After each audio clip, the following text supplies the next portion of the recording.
안녕하세요. 백산손해사정입니다. 오늘은 사망보험금에 대한 사인미상 분쟁에 대해서 설명드리려고 합니다. 사인미상이란 사망의 원인이 불명확하여 사망진단서나 검안서상 사인미상이라고 기재되는 경우를 말합니다. 유족의 입장에서는 타살 등 범죄로 인한 경우가 아니고서야 사인이 중요치 않을 것이지만 사망보험금 청구에 있어서는 매우 중요합니다. 이유는 사인에 따라서 지급되는 액수가 극명하게 달라지기 때문입니다.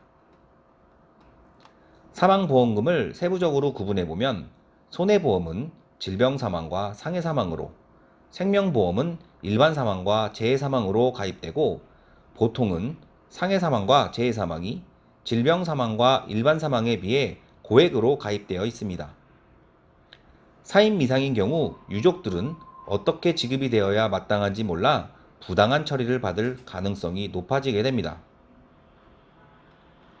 보통의 보험회사는 본인들의 입맛에 맞게 상대적으로 적은 보험금이 지급되는 방향으로 심사를 진행하여 사인을 해석하게 됩니다.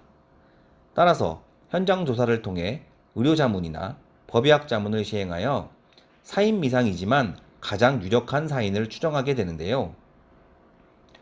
물론 그 결과는 유족에게 유리한 근거가 아닌 사망보험금의 면책 근거일 뿐입니다. 동유형의 법원의 소송 결과들을 보면 사망 원인에 대한 입증 책임은 유족에게 있는 것으로 해석하고 있습니다. 따라서 보험금을 받기 위해서는 사인 미상임에도 가장 유력한 사인을 밝혀 그것이 재해 또는 상해와 인과관계가 있음을 입증해야 하는 문제가 발생하게 됩니다. 입증이 불가능하다면 사망보험금 지급은 거절될 것이고 법적 소송에서도 불리한 위치에 앉게 됩니다.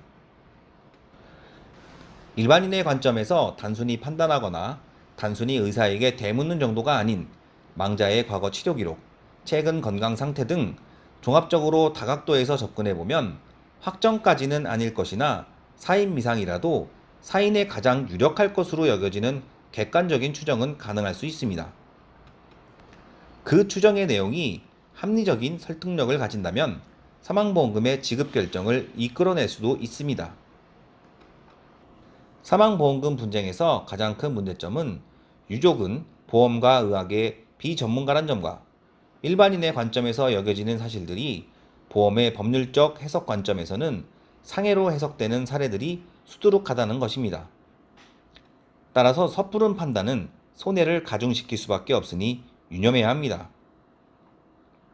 혼자 고민하지 마시고 금융감독원에 인가받은 전문 손해사정사와 무료 상담을 통해 가능성과 해결 방법을 검토하시면 올바른 방향으로 보상받을 수 있습니다.